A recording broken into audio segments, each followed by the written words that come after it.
We've seen some fascinating UFO footage, heard incredible accounts of alien abductions, and even witnessed the surgical removal of what some claim is an alien implant. If any of this is true, what does it mean? Author Whitley Strieber has found a man whose story may seem too outrageous to believe, but others say it offers a disturbing answer to the question, what is the alien agenda? While researching my books, I've personally investigated hundreds of abduction cases, but one man's story truly haunts me. His name is Jesse Long. He claims to have been abducted many times since he was a boy, and the abductions he describes are terrifying. If what Jesse tells me is true, then there is a very surprising future in store for all of us. Jesse, when do you first recall being abducted?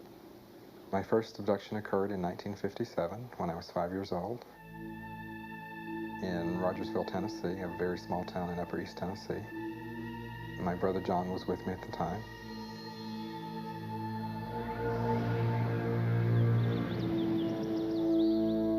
Above the hill behind our house, we came upon what appeared to be a roundhouse under construction. And one man, a taller looking figure, he had a rod, long rod in his hand. A light was emitted from it and we were paralyzed.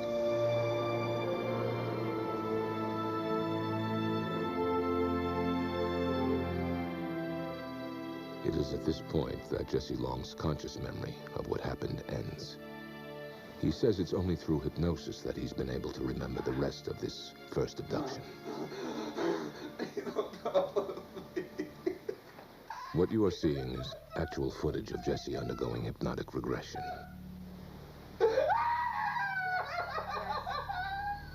You will not be I remember being taken into the craft, taken into one room. I was placed on a very cold, flat table. My brother was separated and he was taken into another room.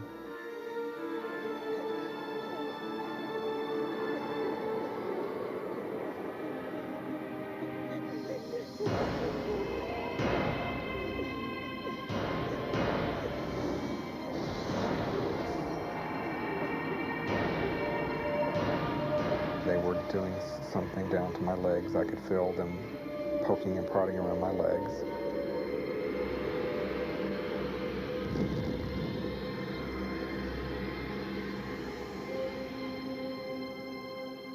According to Jesse, his abductors inserted a small item, an alien implant, into his left shin. And it was in my body for 34 years. Could you feel it inside you? What did it feel like? It was always painful. I always had to wear my socks below the incision point because it was painful. In 1991, Jesse had the foreign object removed from his leg. There it is. This is actual footage of that procedure. That's a good half-inch long. This is the object that was in my leg.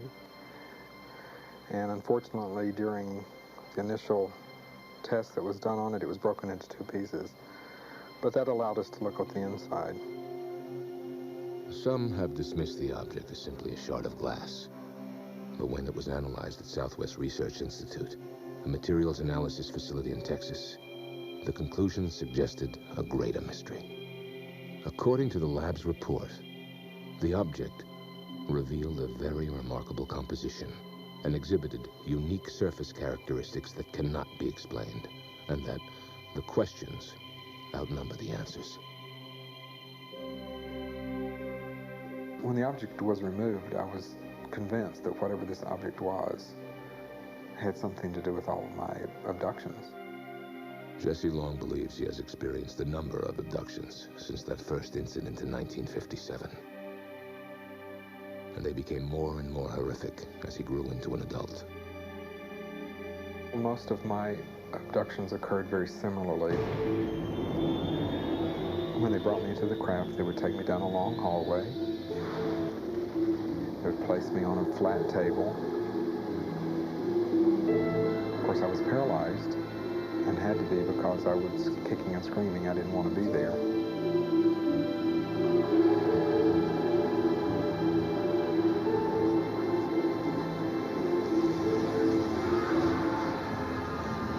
The experiments on the table included a sperm extraction. The sperm extraction procedure is the most traumatic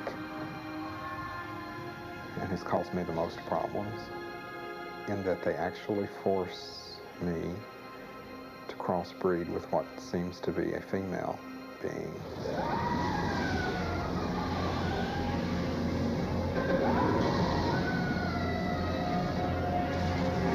Okay, you're gonna wake up.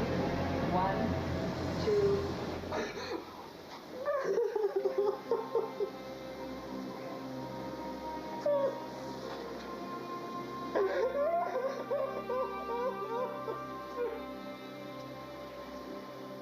What are we to make of such disturbing tales?